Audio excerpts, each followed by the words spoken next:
viewers, Sanvi this side. Welcome to Sterling Academy.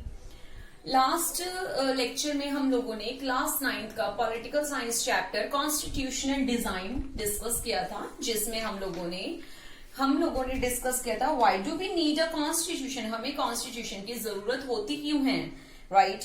आज मैंने एक लेक्चर ये भी बनाया था कि making of a Indian constitution बनाया गया, कैसे हुआ, क्या हुआ। बट व्यूअर्स ने मुझे बताया कि किस तरीके से उसमें वॉल्यूम नहीं आ पा रहा, या क्या था जो बोर्ड पर क्लियरिटी नहीं आ पा रही। सो आज मैंने दोबारा नए लेक्चर के साथ इसे कंबाइन किया है। So here we go. First point, in 1928, Motilal Nehru and other Congress leaders drafted a constitution for India.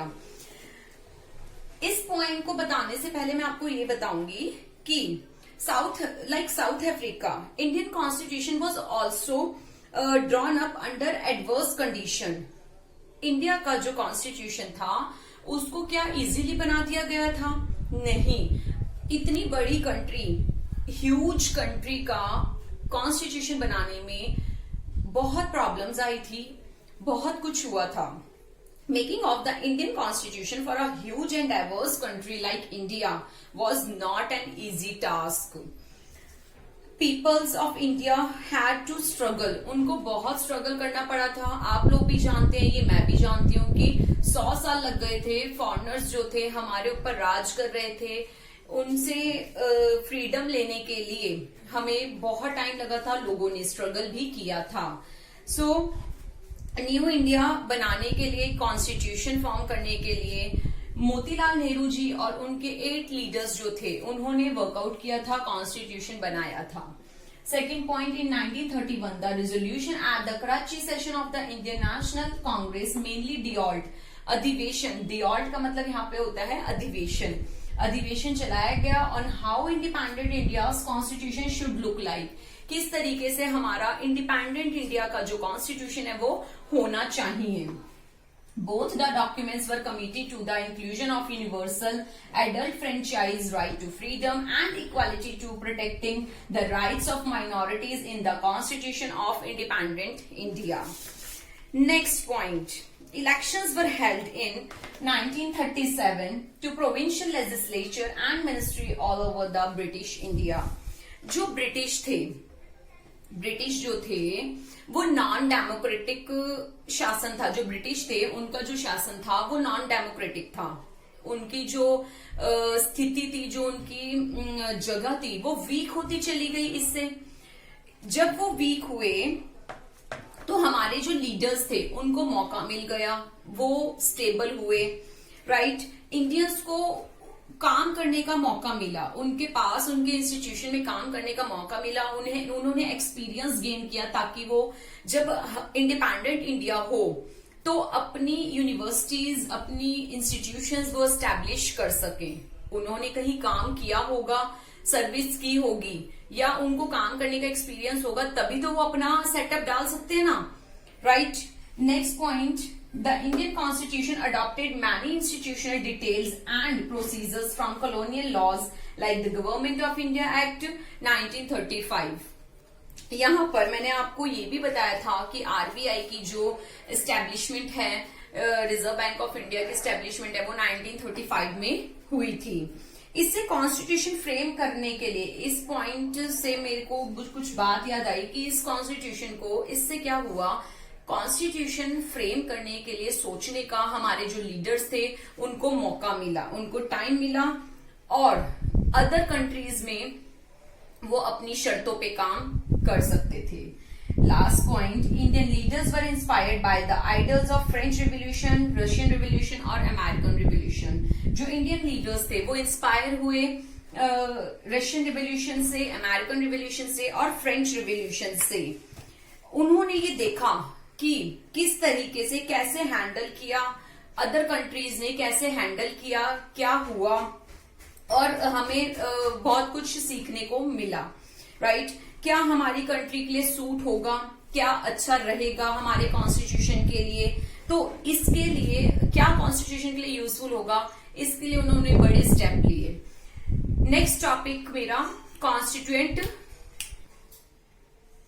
देखिए अब टॉपिक आता है द कॉन्स्टिट्यूएंट असेंबली। ये इंपॉर्टेंट टॉपिक है। कॉन्स्टिट्यूएंट असेंबली क्या थी, क्या है, who were then the maker of the constitution. So the constituent assembly, the drafting of the documents called the constitution. Documents की जो ड्राफ्टिंग है, जो ड्राफ्ट है, उसको हम कॉन्स्टिट्यूशन बोलेंगे। और जिन लोगों ने कॉन्स्टिट्यूशन बनाया, राइट, उनकी जो असेंबली है उसको हम कॉन्स्टिट्यूएंट असेंबली बोलेंगे। एक बार देखते हैं। The drafting of the document called the constitution was done by N assembly of elected representatives. जो चुने हुए लोग थे, ठीक है, उनके द्वारा जो कॉन्स्टिट्यूशन बनाया गया, that is called the constituent assembly. Next point, elections to the constituent assembly were held in July 1946। जो कॉन्स्टिट्यूएंट असेंबली के इलेक्शंस थे वो जुलाई 1946 में हुए। Its first meeting was held in December 1946। और जो इसकी फर्स्ट मीटिंग थी वो दिसंबर 1946 में हुई। Next point, after division of India and Pakistan. यहां तक तो ये था, यहां इस पॉइंट तक ये था, 1946 की बात कर रहे हैं हम, जो हमारी फ्रीडम थी इंडिया, और जो पाक डिवीजन हुआ था वो 1947 में हुआ था। तो इससे पहले तक तो ये चल रहा था कि इंडिया और पाकिस्तान एक साथ रहे। बट जब डिवीजन हुआ, डिवीजन के बाद कॉन्स्टिट्यूशन पाकिस्तान की अलग बनी, इंडिया की अलग बनी। कॉन्स्टिट्यूएंट असेंबली पाकिस्तान की अलग बनी और इंडिया की अलग बनी, right. After division of India Pakistan, the constituent assembly was also divided, अलग अलग हो गई। The constitution assembly that wrote the Indian constitution had 389 members. पहले क्या थे, 389 मेंबर्स थे, right.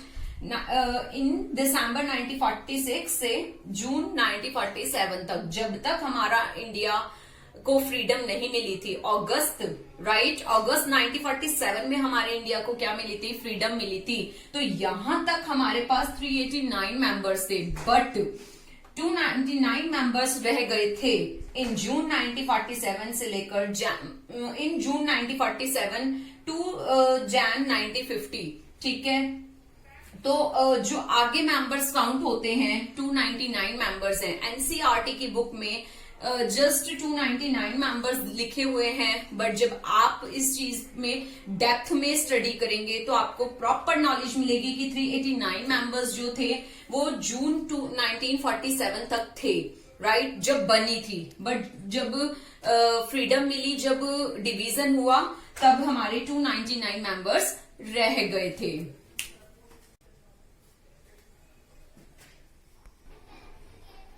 Out of these, 93 members out of these 93 members were from the princely states, and these were nominated by the princes. INC, इनमें मैं आपको seats बता रही हूँ, ठीक है। INC की 208 सीट्स थी। INC, Indian National Congress, all India Muslim league, AIML, all India Muslim league की 73 सीट्स थी, अदर्स की 15 सीट्स थी, और 93 सीट्स जो थी वो प्रिंसली सीट्स थी, ठीक है। Next point, the assembly adopted the constitution on 26 नवंबर 1949। जो असेंबली थी, जो कॉन्स्टिट्यूशन था, वो एक्सेप्ट जब किया गया था 1949 के अंदर एक्सेप्ट किया गया था, but it came into effect on, जब ये वर्किंग में आया तो जनवरी 26, आफ्टर 2 months, जनवरी 26, 1950 के अंदर ये जो था कॉन्स्टिट्यूशन हमारा, ये वर्किंग में आया। To mark this day we celebrate January 26 as republic day every year. यही दिन था जो हम हर साल रिपब्लिक डे गणतंत्र दिवस के रूप में मनाते हैं। क्यों मनाते हैं? क्योंकि हमारा जो कॉन्स्टिट्यूशन था ये इस दिन वर्किंग में आया था, गणतंत्र दिवस के रूप में हम मनाते हैं। क्यों? अब क्वेश्चन ये राइज होता है कि क्या हमें 70 साल पुराना, अपना 70-71 साल पुराना हमें जो हमारा कॉन्स्टिट्यूशन है इसको हमें मानना चाहिए? जो हमारा कॉन्स्टिट्यूशन था इसे हमें एक्सेप्ट करना चाहिए? ये क्वेश्चन उठ के आता है सामने। Many countries of the world have had to rewrite their constitution। बहुत सारी ऐसी कंट्रीज हैं जहां दोबारा से कॉन्स्टिट्यूशन लिखा गया है। क्यों? क्योंकि बहुत जो लोग हैं उनके जो थिंकिंग है, उनके जो थॉट्स हैं वो पुराने लोगों से नहीं मिलते हैं। आज भी आप देख लीजिए ना कि एक घर के अंदर जब हम रहते हैं तो जो हमारे बड़े लोग हैं और जो न्यू जनरेशन है उनके थॉट्स एक साथ नहीं मैचअप होते हैं। तो वही बात मैं आपको पूछ रही हूँ, क्या इसे अपनाना चाहिए? बहुत सारे ऐसे बेसिक रूल्स हैं बट नॉट एक्सेप्टेड। बहुत सारे ऐसे रूल्स हैं जो एक्सेप्ट नहीं किए जाते to the all the major और social groups, right? Political party also in some other countries the constitution exist as a paper, as like a paper, right?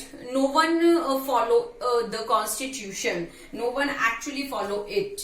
So but the experience of our constitution is different.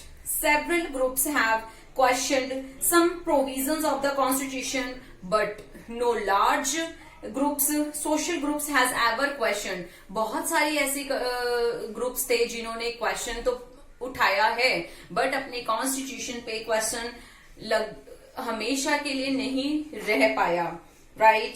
The legitimacy of the constitution itself, this is the first reason, right?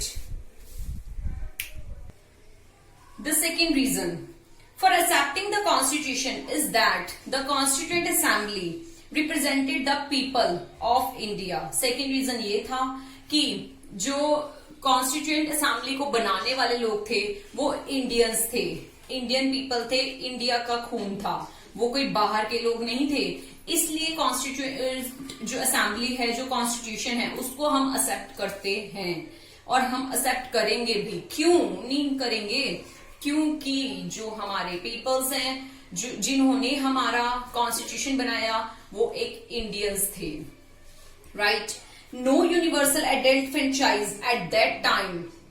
This ensured a fair geographical share of members from all the religions of the country. यहां पर universal adult franchise को मैं explain करना चाहूंगी।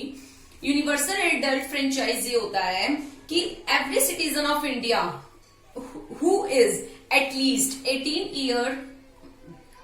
years of the age can be a voter। जो 18 साल से ज्यादा है, 18 साल कंप्लीट कर चुका है, वो एक वोटर होगा, राइट? कोई कास्ट, क्रीड, डिस्क्रिमिनेशन नहीं चलेगा कि वो किस जाति का है, किस धर्म का है, किस जगह का है, ठीक है, किस स्टेट का है, ऐसा नहीं है। इंडिया में रहता है, 18 इयर्स कंप्लीट कर चुका है तो उसे वोट देने का राइट है। उस टाइम पे पर ऐसा नहीं था, right? So the assembly was, जो वो असेंबली थी, the assembly was dominated by Indian National Congress. Indian National Congress ने चलाई, क्योंकि जहां मेजॉरिटी होती है, मैंने आपको बताया था 208 सीट्स जो थी वो इंडियन नेशनल कांग्रेस के पास थी। तो जहां मेजॉरिटी है असेंबली वही चलाएगा। Next, assembly had many members who did not agree with the Congress in social terms too. इस पॉइंट से मैं आपको पहले भी बता चुकी हूं कि हर पर्सन की, चाहे आप एक ग्रुप में रहते हैं, चाहे आपने एक सोशल ग्रुप बना रखा है, चाहे आपने गठबंधन कर रखा है, चाहे कुछ भी है, आपकी व्यूज, आपके थॉट्स अदर पर्सन के साथ जरूरी नहीं है कि मिलेंगे, राइट? तो जो बहुत असेंबली के अंदर जो मेंबर्स थे, बहुत मेंबर्स ऐसे थे जिनके व्यूज एक दूसरे से सिमिलर नहीं थे। assembly representative members from different language group, caste, classes, religion, occupation. आगे मैं आपको डिस्कस करूंगी, आगे मैं आपको लेक्चर में बताऊंगी कि जो कॉन्स्टिट्यूएंट असेंबली के जो मेंबर्स थे वो डिफरेंट स्टेट के थे, डिफरेंट लैंग्वेज थी, डिफरेंट थिंकिंग थी और डिफरेंट रिलीजन था उनका। ठीक है, तो वही बात बताई कि मेंबर्स जो थे अलग लैंग्वेज थे, उनका अलग ग्रुप था, कास्ट, क्लासेस, रिलीजन, ऑक्यूपेशन, अलग अलग तरीके के लोग थे। The Constituent Assembly started its work on 9th December 1946 को अपना काम करना Constituent Assembly ने स्टार्ट किया था with Dr. Sachchidanand as its interim president। और उस टाइम पर जो डॉक्टर सच्चिदानंद थे उनको प्रेसिडेंट, इंटरिम प्रेसिडेंट बनाया गया। इंटरिम कुछ टाइम के लिए प्रेसिडेंट बनाया गया। 2 days लेटर, 2 दिन बाद 11 दिसंबर 1946 को doctor Rajendra Prasad ji was elected as a president of the constituent assembly. और डॉक्टर राजेंद्र प्रसाद जी को कॉन्स्टिट्यूएंट असेंबली का प्रेसिडेंट बनाया गया। सो व्यूअर्स, आज मैंने आपको making of the Indian constitution discuss किया। इसके साथ ही मैंने कॉन्स्टिट्यूएंट असेंबली बताया आपको कि किस तरीके से कॉन्स्टिट्यूएंट असेंबली में कितने सीट्स थी, कौन उसे डोमिनेट कर रहा था, हमारी कॉन्स्टिट्यूएंट असेंबली के प्रेसिडेंट कौन थे, ये आज मैंने आपको डिस्कस किया। नेक्स्ट लेक्चर में मैं आपके साथ डिस्कस करूंगी ड्राफ्टिंग कमेटी किसने बनाई, उसके मेन चेयरमैन कौन थे, और जिन्होंने कॉन्स्टिट्यूशन बनाया, संविधान जिन्होंने लिखा, उनका मेन चेयरमैन, मेन पर्सन कौन थे। नेक्स्ट लेक्चर में मैं आपसे guiding values of the Indian constitution भी डिस्कस करूंगी। सो आज के लिए व्यूअर्स इतना ही। मेरे चैनल को प्लीज लाइक करें, शेयर करें, सब्सक्राइब करें और मुझे अपने व्यूज बताते रहें। Thank you.